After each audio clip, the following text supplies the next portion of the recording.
Folks, welcome back to our 1930s little kind of mini renovation thing. I'm saying mini renovation, there's no mini about it. It's a full top to bottom refresh from a completely empty vacant property. We have so far got rid of one entire skip load of junk, and you are joining me on a very exciting day when we need to brick up what was the back door, which was already bricked up, but it was done so badly that I'm having to basically do it all again. So that is today's project. We've got a very narrow weather window. I checked my phone. So it was really frosty and snowy last week, but as you can see, today, 8 degrees or thereabouts, is dropping a bit. But you know, I think 3 degrees and rising is a general rule of thumb. Tomorrow, a bit colder. If things run on to tomorrow, which I'm sure they will with my amateur bricklaying skills, we do have a little bit of contingency, but I want to see how much we can get done today. As the renovation kind of trundles on, we're gradually getting more and more bits and pieces on site that we're going to need for future jobs, and it kind of crosses my mind and it's like, oh, I don't actually have a decent saw on site. So I like this one. I don't even know what it's called. It's an Irwin something or other plus, but it just cuts wood like butter. Having a handsaw on site when you don't necessarily always have power is an absolute essential. We've got Henry is now here, so I've got all Henry's attachments and bits and pieces, although he still stinks of dead wasps, which isn't great, but hopefully as I do more rubble vacuuming, it'll sort that out. I've got like an insulation knife. Paintbrush. I don't have any of my decorating gear here at the minute, but I need something for like painting SBR and primer onto things and things like that. Yet more gloves. Honestly, I'm getting through gloves unbelievably quickly. Spare bags for Henry, and we've got, these are a square? I didn't have a square on site. Anyway, let me explain what we're going to be doing.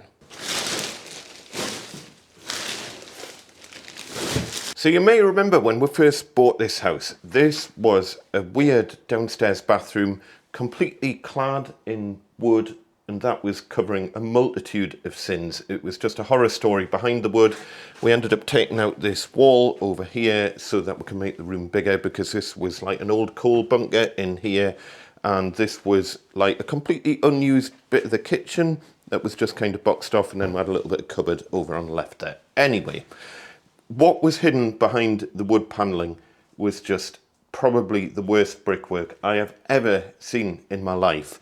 And a window kind of shoved in at the top, which was completely rotten, and there was no lintel on the external leaf at all. We've got this wooden lintel on the internal leaf at least, although that's not even touching the brickwork above. But that's all fine, because once it's properly bricked up, we don't really need a lintel there anymore, although I might leave it for posterity, I guess. But anyway, there were multiple issues, and it was just an absolute bodge job. I just couldn't leave it like that, because, as I've said on previous videos, it would have resulted in like black mold growing up the walls and all sorts of damp issues that you just can't leave in a property. And if you are going to be renovating a property, whether it's to live in yourself, or it's to sell on, or it's to rent out, or whatever, at this stage, when we're literally back to bare brick, you have no excuse not to sort these sort of problems out.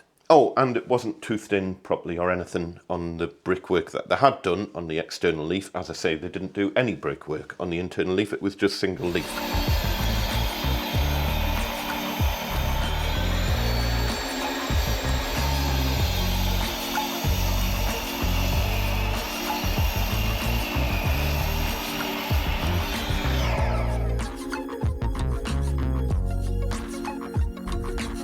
So I've cut out every second brick ready to tooth the new bricks in. I've gone and sourced imperial bricks because they'd used metric bricks, which obviously don't line up because they're a different size. Or if you do use metric bricks, you're going to have a thicker mortar joint, but they didn't bother doing that. They just randomly bricked it up with some of the bricks on the sides, some on the ends, whatever. But yeah, at least if I can get that external leaf bricked up, and then the property is kind of semi-weathertight for winter, then I can brick up the internal leaf like any time. Hopefully I'll get that done this week as well, but probably not today. I am going to dedicate today's video to Steve and Alex from Steve and Alex Bricklaying, because you have taught me everything I know when it comes to bricklaying, or at least you've taught me a hell of a lot over the years of watching you on YouTube. So thank you. I know you do occasionally watch this channel and the rubbish that I put out. You guys are genuine consummate professionals, and I find your bricklaying absolutely inspirational. So hopefully you can kind of critique mine a little bit, let me know what I've done wrong, what I should have done differently, but either way, it's going to be better than it was, hopefully. Stuff I've got with me, obviously cement, shovel, admixture, tape measure, damp-proof membrane, ties, brick ties, a couple of wheat vents for what it's worth, random bricklaying tools including my Fisher-Price trowel, obviously a bucket, and I'll almost certainly need a cloth.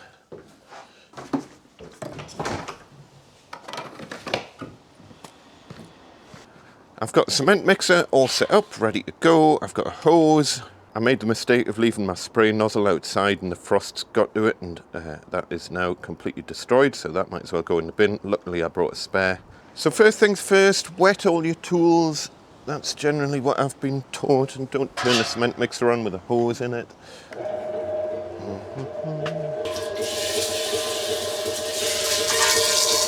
And I'm just doing 5-to-1 mix. Where have I put my admixture?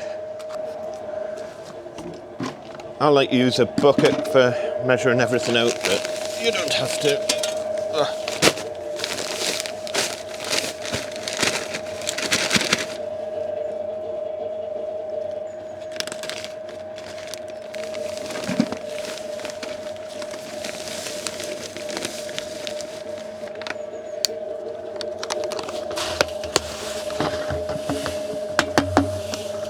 One. Keep your bags better than any rubble sack you buy from the shop.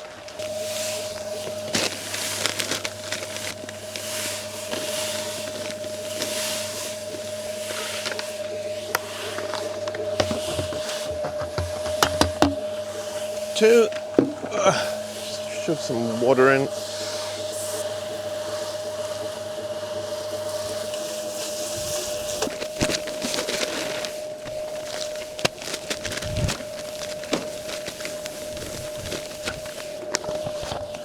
Three.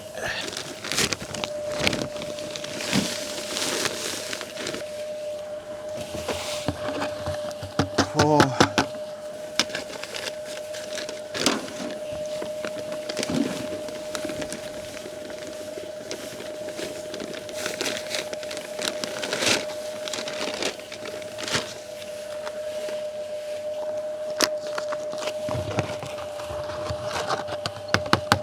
Don't breathe in the dust.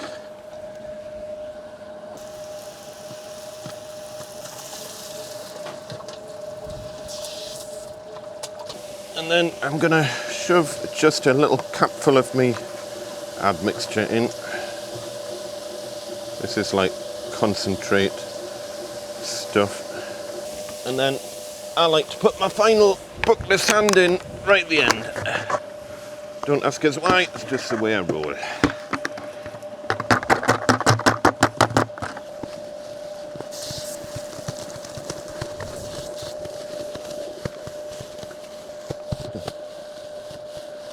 Mixture wise, that's still a bit dry, I think. I need to be careful here. I don't want the camera getting wet. As Alan the Bricky taught me, it should sound silky. Right, we'll leave that going for a bit. That'll probably be all right. So, while that's mixing, I'm going to get things ready over here. Get some damp-proof membrane cut to size.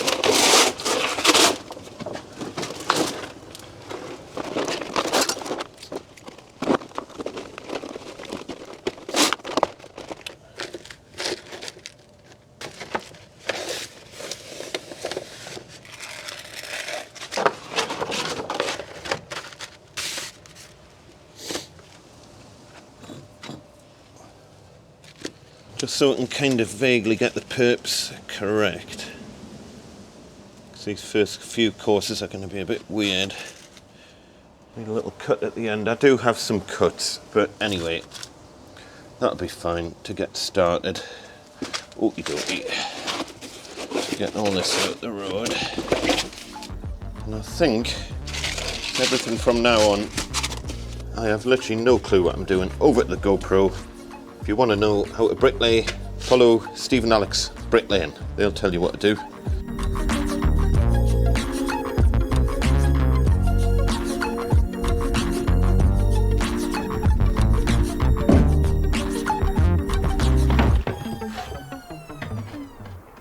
So I kinda forgot that nobody was holding the wheelbarrow, and like the consummate professional I am, I nearly lost my entire first batch on the floor.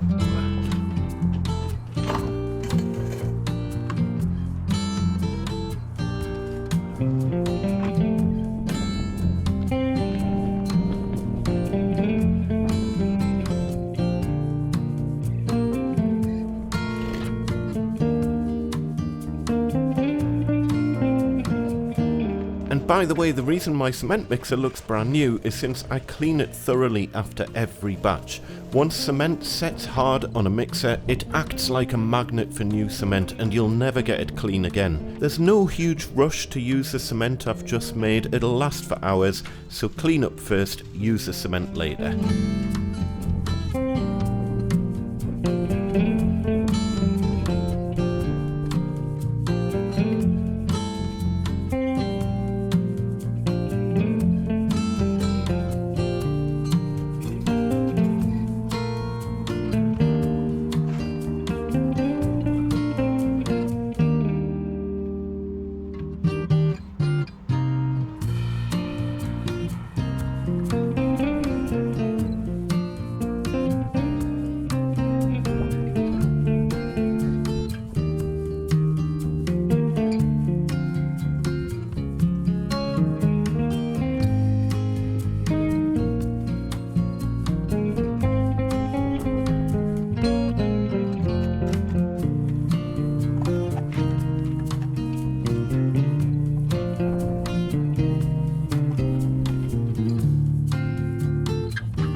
So we are kind of motoring. I have got 4 courses left to go, so that's not too bad, I guess.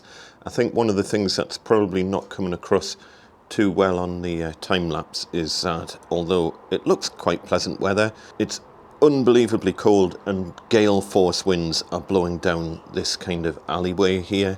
Although obviously at the moment I've started filming, the winds have eased off, but trust me, the winds have been absolutely, like, I think it's the tail end of Storm Bert or something like that. I can't remember. Anyway, it's going kind of okay. There's the odd little bit like this, which is obviously a broken brick that was already there, and I'm not entirely sure what to do with that. I might get some colour match mortar and try and shape a brick into that or something. But other than that, it's going kind of okay. Every single course needs a little cut at the end, unfortunately. I've tried to keep the perp sizes more or less the same size of the perps of the existing wall. So I've tried to squeeze them along as much as I can, but we're still ending up with like a little cut on the end. I'm literally like just having to cut a little bit off, but I guess it's one of those things with imperial bricks. It's not really an exact science. I'm not sure. Bricklayers, is that normal? Or is it just me making the perps too wide? I'm not sure. Anyway, don't really care. Nearly done.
So there we go, folks, my bit of amateur bricklaying.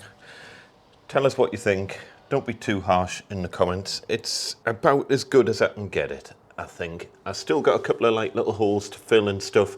I'm gonna mix up some colour match mortar for a few other jobs, and I'll be doing that later down the line, so I'm not doing that at the minute. And the previous owner was obsessed with painting things red, so I might just repaint this at the top here, or I can try and strip the paint off it, but yeah, I'm not sure how well that will come out, to be honest. At some point I will get some paint stripper on this and tidy this up. There's not a lot I can do about where this was patched up, and to be honest, they've done a pretty good job of the bricklaying.